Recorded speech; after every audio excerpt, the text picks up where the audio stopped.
आप सभी भाइयों को लखेरा टीवी चैनल में बहुत बहुत स्वागत।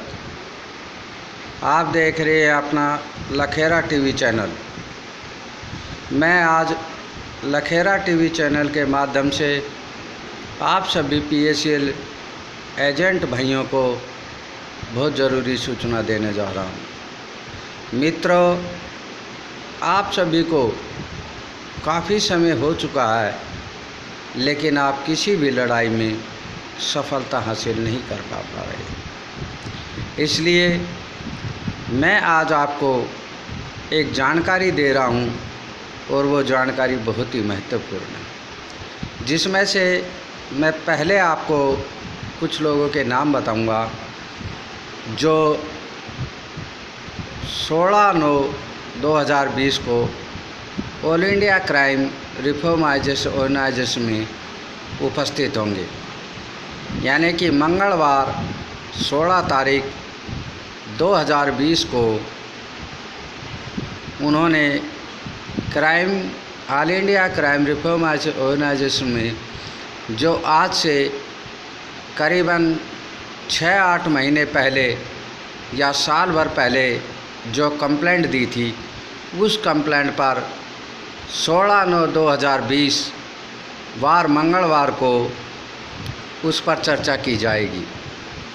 और पीएसीएल पीड़ित भाइयों, आप सभी को न्याय दिलाने के लिए पूरी तैयारी की जा रही है। जो भाई उपस्थित होंगे All India Crime Reform Organization में, वो होंगे दिल्ली से अशोक कुमार सैनी, गुड़गांव से सागर और रोहतक से विजेंदर अहलावत। इन 3 लोगों ने All India Crime Reform Organization में कंप्लेंट की है। इन्होंने 15/3/2020 को ऑल इंडिया क्राइम के संस्थापक कमल जी को ये लिखित रूप में कंप्लेंट दी थी। मैं आप भाइयों को बताने जा रहा हूँ कि इसमें कंप्लेंट पर चर्चा की जाएगी और हो सकता है आपकी जीत की हासिल की संभावना भी बन जाए। तो प्यारे भाइयों, मैं आपको यही जानकारी दूंगा कि जब भी आपके पास किसी भी प्रकार की कोई भी कहीं से भी कॉल आती है, तो आप पैसा बिल्कुल नहीं मांगना है। आपने केवल 2 बातों पर अटल रहना है। पहली बात, 21 अगस्त 2014 और 22 अगस्त 2014 का जो भी 400 ब्रांचों से कलेक्शन किया गया है, वो पैसा कहाँ पर है। दूसरा, हम जो पैसा ग्राहक से लेके जमा करते थे, उन पैसों से कंपनी का अधिकार प्रॉपर्टी खरीदने का था, अन्य लोगों के नाम प्रॉपर्टी खरीदने का अधिकार नहीं था। ये किसी भी बुक में और कहीं भी नहीं लिखा हुआ है कि पीएसीएल में जो एजेंट ग्राहक से पैसा लाएगा, उस पैसे से प्रॉपर्टी सीनियर या अन्य कर्मचारी या अन्य लोगों के नाम खरीदी जाएगी। इस बात की जानकारी प्राप्त करते हुए आज हमने एक वीडियो बनाना उचित समझा। और भाइयों, आप सभी से यही अनुरोध करेंगे कि जहाँ से भी कॉल आए, उस कॉल के अधीन से आप सभी ने बात करते हुए सिर्फ पैसे का जिक्र नहीं करना है। मैं बार बार आपको यही कह रहा हूँ, चैनल के माध्यम से भी आपको यही बताया जा रहा है कि पैसे का मामला बिल्कुल मत मांगो। आप कानून कार्रवाई मांगो, पैसे का हिसाब मांगो, पैसे कहाँ पर है, किस स्थान पर लगा है, कौन सी प्रॉपर्टी की गई है, किस व्यक्ति को मेजॉरिटी दी गई है, इन सभी बातों की आप जानकारी मांग सकते हो, वरना पैसे की तरफ मत भागो। अगर कोई भाई पैसे की तरफ भागता है, तो मैं तो उनसे यही कहूँगा कि जिस भाई ने अगर पैसे का ही जिक्र करना है तो वो किसी भी संस्था से कॉल आए तो उस कॉल को ना उठाए, यही उसका उचित निर्णय होगा। क्यों हम लोगों की और आप लोगों की एक संख्या बल जो है वो बहुत ही कम है और आप कमज़ोर है, इसलिए आप जीत नहीं पा रहे हो। और जीत हासिल करने के लिए आप सभी ने इन कदमों को उठाना पड़ेगा और अपने सीनियर को घेरते हुए केवल एक सवाल का जवाब और लीजिए। उनसे ये कहिए कि जब 10-0 चैनल वाला इस बात के लिए बता रहा है कि वो पैसा आतंकवादियों को गया, तो आप 10-0 चैनल के माध्यम के खिलाफ़ कानून कार्रवाई क्यों नहीं करवाते? अगर वो आपके सीनियर को गाली देता है या किसी भी अन्य व्यक्ति को गाली देता है तो उसने 10-0 चैनल के खिलाफ़ कानून कार्रवाई करनी चाहिए और पुलिस थाने में उसकी रिपोर्ट लिखवानी चाहिए। लेकिन 10-0 चैनल एक सच्ची तरीके से और एक सच्चा व्यक्ति है और वो सच्ची बात करता है, उसकी बात को बिल्कुल अटल समझना चाहिए, क्योंकि उन्होंने आज तक जो बात बताई है वो सत्य बताई है। और मैं आप सभी से यही कहूँगा कि जो भी बात हो वो दोनों के बीच में रखा जाएगी।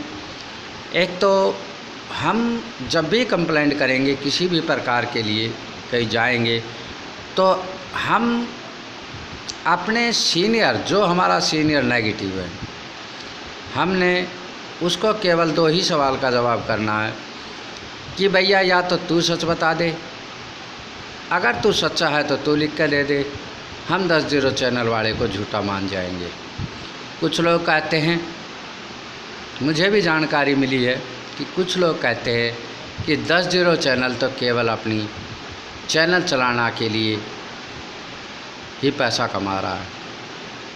तो मैं आप सभी को बताऊं कि यदि 10-0 चैनल वाला पैसा ही कमाना चाहता है तो उसी प्रकार से जो नेगेटिव सीनियर हैं, जो उसके खिलाफ़ नहीं बोल पाते हैं, वो भी अपना चैनल अपलोड करे और जैसे 10-0 चैनल वाला कह रहा है उसी प्रकार से वो भी लोगों को जानकारी दे, तभी आप मानेंगे कि भाई आप भी सच्चे हो, नहीं तो आप झूठे हो।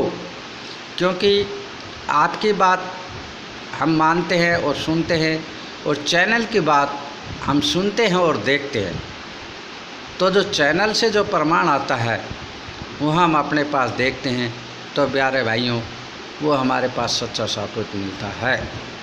क्योंकि उन्होंने 21 अगस्त और 22 अगस्त 2014 की जो जानकारी दी वो रसीदें आपके पास मौजूद है और उस रसीद के माध्यम से ही आप आगे कोर्ट में लड़ाई लड़ सकते हैं। तो कृपया करके आप इन बातों को ध्यान दीजिए और जैसी ही जानकारी हमें प्राप्त होगी वो हम आप भाइयों को अवश्य बताएंगे। और दिल्ली के अंदर जल्दी ही एक ऑफिस खुल रहे हैं जिसमें केवल एजेंट भाइयों का ही डाटा लिया जाएगा और सबसे पहले उन भाइयों का डाटा लिया जाएगा जिसने 10-0 चैनल के कहने पर कंप्लेंट की है। जिस भाई ने 10-0 चैनल के कहने पे कंप्लेंट की है, हम उसका दिल्ली में एक ऑफिस खोल करके उन सभी एजेंटों का डाटा लेंगे और उसके साथ कंप्लेंट लेंगे ताकि आगे हम उस कंप्लेंट को दे सकें। तो आज का वीडियो मैं यहीं समाप्त करता हूं। मैं आप सभी भाइयों से यह अनुरोध करूंगा कि आप हमारे चैनल के लिंक को ज़रूर दबाएं, क्योंकि कुछ समय बाद हम इस चैनल को बंद कर देंगे और ये जानकारी आप तक बंद हो जाएगी। केवल कुछ ही समय तक हम आपको जानकारी देंगे, बाकी जो भी जानकारी है वो भाई साहब देंगे आपको। 10-0 चैनल की सच्चाई जानकारी है और उसी के आधार पर आज हमने चर्चा की है कि आगे की रणनीति क्या होनी चाहिए। तो प्यारे भाइयों, अगर जिस भाई ने हमारे चैनल को सब्सक्राइब नहीं किया है वो जल्दी इसको सब्सक्राइब कर ले ताकि आने वाली वीडियो उस तक पहुंच जाए। हम इसको बिल्कुल बंद कर देंगे और जैसी जानकारी होगी जो सोजर साथी है 10-0 चैनल के केवल उन्हीं के माध्यम से बताई जाएगी। अभी से हम 4-5 शाखाओं से ही वहाँ पेश करवा रहे हैं। तो मंगलवार को हम सभी भाई ध्यान रहे कि जैसी भी सूचना होगी वो मैं आपको अवश्य दूंगा, और कहीं भी कोई भी छुपा कर बात नहीं रखेंगे। जो सच्चाई होगी वो सच्चाई ही हम आपको बताएंगे, गुमराह नहीं करेंगे, क्योंकि आप काफ़ी समय से गुमराह हो रहे हो, इसलिए हम आगे आपको कोई गुमराह करने की बात नहीं करेंगे। तो प्यारे भाइयों ध्यान रहे, ये बात जो मैंने बताई है आप अपने ध्यान से रहे, अपनी रसीदों का डाटा तैयार रखें। 21 अगस्त 2014, 22 अगस्त 2014 की जिस भाई के पास भी रसीद है, बॉन्ड है, वो बिल्कुल अपना रेडी रखे। और हाँ, आपके पास जो भी PACL का प्रमाण है उस सभी प्रमाणों को इकट्ठा कर के एक फ़ाइल बना लीजिए और उस एक फ़ाइल के अंदर इसको रख लीजिए, क्योंकि आने वाले समय में ये बहुत काम आएगी। तो प्यारे भाइयों आज मैं इस वीडियो को यहीं समाप्त करता हूँ। जय भारत, जय हिंद।